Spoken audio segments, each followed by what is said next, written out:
Middle east में जारी तनाव के बीच अमेरिकी राष्ट्रपति डोनाल्ड ट्रंप ने एक बड़ा बयान दिया है और डोनाल्ड ट्रंप का कहना है कि अगर अमेरिका और ईरान के बीच कोई समझौता होता है तो वो ईरान के सुप्रीम लीडर मुज्तबा खामेनी से मुलाकात के लिए तैयार है। व्हाइट हाउस में पत्रकारों से बातचीत के दौरान ट्रंप ने कहा कि वो खुद मुलाकात की पहल नहीं करना चाहते, लेकिन अगर डील होती है और मुलाकात का मौका आता है तो उन्हें इसमें कोई दिक्कत नहीं होगी।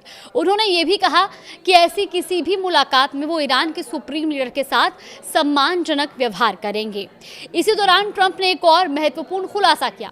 उन्होंने बताया कि उनकी सरकार ने ईरान से संवर्धित यानी एनरिच्ड यूरेनियम हासिल करने के लिए सैनिक भेजने की संभावना पर विचार किया था, लेकिन बाद में इस योजना को खारिज कर दिया गया।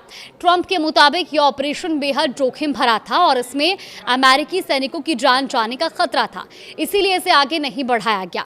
ट्रंप ने यह भी कहा कि ईरान से यूरेनियम हासिल करना उतना आसान नहीं है जितना किसी व्यक्ति को गिरफ्तार करना। उन्होंने वेनेजुएला के नेता निकोलस मादुरो का उदाहरण देते हुए कहा कि ये कुछ मिनटों का नहीं बल्कि कई हफ्तों तक चलने वाला जटिल ऑपरेशन होता जिसमें भारी उपकरणों की जरूरत पड़ती।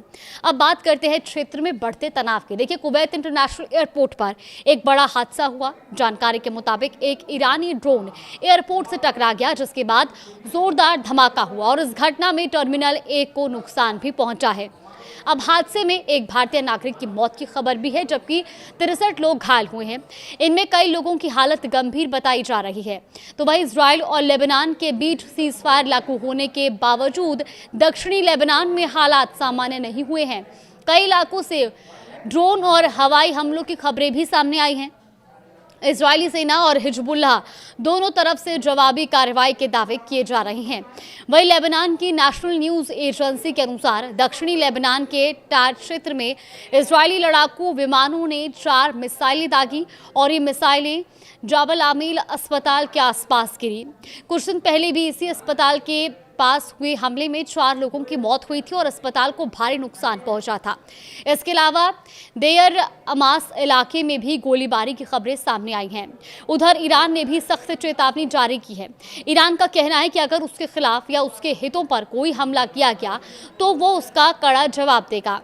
साथ ही कुवैत और बहरीन को भी चेतावनी दी गई है कि अगर उनकी ज़मीन का इस्तेमाल ईरान के खिलाफ किसी कार्रवाई के लिए किया गया तो उसे नज़रअंदाज नहीं किया जाएगा।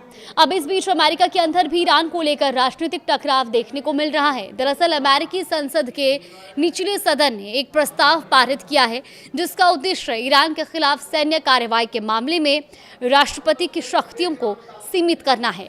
ट्रंप ने इस फैसले का कड़ा विरोध करते हुए इसे देश हित के खिलाफ बताया है। अब बात तेल बाजार की भी कर लेते हैं। देखिए, मिडिल ईस्ट में तनाव जारी रहने के बावजूद सीज फायर की उम्मीदों के कारण अंतर्राष्ट्रीय बाजार में कच्चे तेल की कीमतों में हल्की गिरावट दर्ज की गई है। बेंट क्रूड करीब 0.69% गिरकर अब $97 के प्रति बैरल के हिसाब पर पहुंच गया है, जबकि WTI क्रूड 0.65% की गिरावट के साथ अब $95 के करीब पहुंच चुका है। ऐसे में दूसरी ओर अगर हम अमेरिकी नाकेबंदी के असर की बात करें तो ईरान के तेल निर्यात पर इसका असर साफ तौर पर दिखाई दे रहा है, क्योंकि shipping industry journal Lloyd's list की रिपोर्ट के अनुसार मई महीने में ईरान का कच्चा तेल का जो निर्यात है वो पिछले महीने की तुलना में 84% तक गिर गया है। यह आंकड़ा पिछले 12 महीनों की औसत से भी 87% कम बताया गया है। अब रिपोर्ट के मुताबिक अमेरिकी नौसैनिक नाकेबंदी के बाद अब बड़े VLCC टैंकरों की जगह छोटे तेल टैंकरों का इस्तेमाल कर रहा है, क्योंकि बड़े जहाजों को अमेरिकी बलों द्वारा रोके जाने का खतरा ज्यादा है। वहीं रॉयटर्स की रिपोर्ट के अनुसार हालिया धमाके के बाद ओमान ने अपने प्रमुख मीना अल फहल ऑयल टर्मिनल पर कच्चे तेल की लोडिंग अस्थायी तौर पर रोक दी है और बताया जा रहा है कि विस्फोट टर्मिनल के 2 बर्थ के बीच हुआ। हालांकि ओमान की ओर से अभी तक इस घटना को लेकर कोई आधिकारिक बयान जारी नहीं किया गया है। तो कुल मिलाकर अमेरिका और ईरान के बीच संभावित बातचीत की संभावना जरूर दिखाई दे रही है, लेकिन जमीन पर हालात अब भी तनावपूर्ण बने हुए हैं।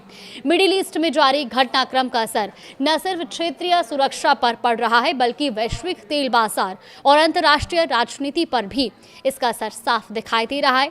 फिलहाल इस बड़ी खबर पर हम नजर बनाए हुए हैं। आगे कोई अपडेट आएगी तो आप तक जरूर साझा करेंगे।